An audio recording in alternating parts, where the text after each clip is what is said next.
Copied out? I think we could. He broke off at the sight of Stephen standing in the doorway behind Elisabeth.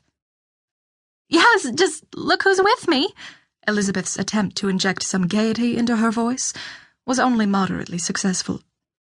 It's Stephen. Isn't that a nice surprise? Why aren't you in Augsburg? Erhard growled, his blue eyes losing their sparkle. Good day, Father. Well? Let him come in first, Elisabeth said indignantly.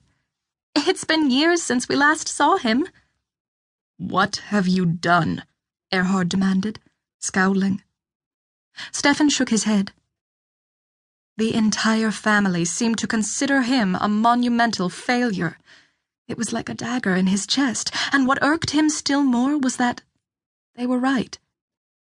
He had come home for one reason alone. His apprentice master had shown him the door and hounded him out of town. This, however, wasn't the sort of homecoming he had envisioned.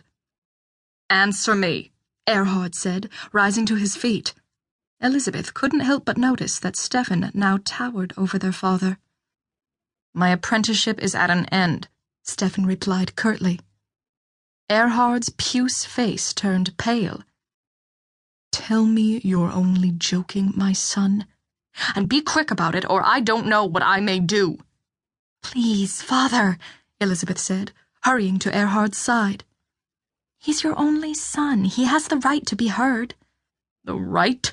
Snorted Erhard. He had the right to an apprenticeship with one of the greatest merchant families in the country. His voice broke.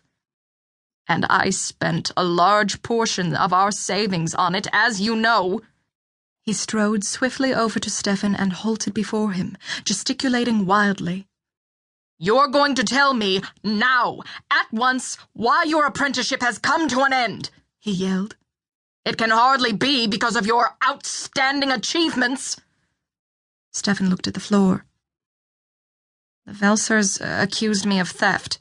He retreated a step. But I had nothing to do with it. His last words were almost silenced by a resounding slap in the face. Stephen clutched his cheek. Before he could say anything, his father lashed out twice more. You goddamned wastrel! Stephen staggered back, one hand still on his smarting cheek. Please, Father, you must believe me. I had nothing to... Erhard slapped him again. Elisabeth winced, but she dared not utter a word. She knew her father only too well. A few slaps were nothing. If she or Stephen were to protest them, however, the fury it might unleash would be uncontrollable. Stephen hung his head and endured the blows. Erhard was breathing heavily. It's a shame I have such a wretched, good-for-nothing for a son. You're my punishment for marrying a miserable person and making an honest woman of her. Get out of my sight! Erhard drew his arm back once more, but Elisabeth darted between the two men. He understood you, Father. Erhard glared at her, but lowered his hand. I'll go upstairs with Stephen and help Martha get his room ready. There's no reason to give him his old room again, said Erhard, who was still fuming. Yes, Father, there is, or we'll make ourselves the talk of the town, and we can't afford that. You know that as well as I do. Elisabeth turned and put a hand on Stephen's shoulder. Come, she said. Let's go upstairs.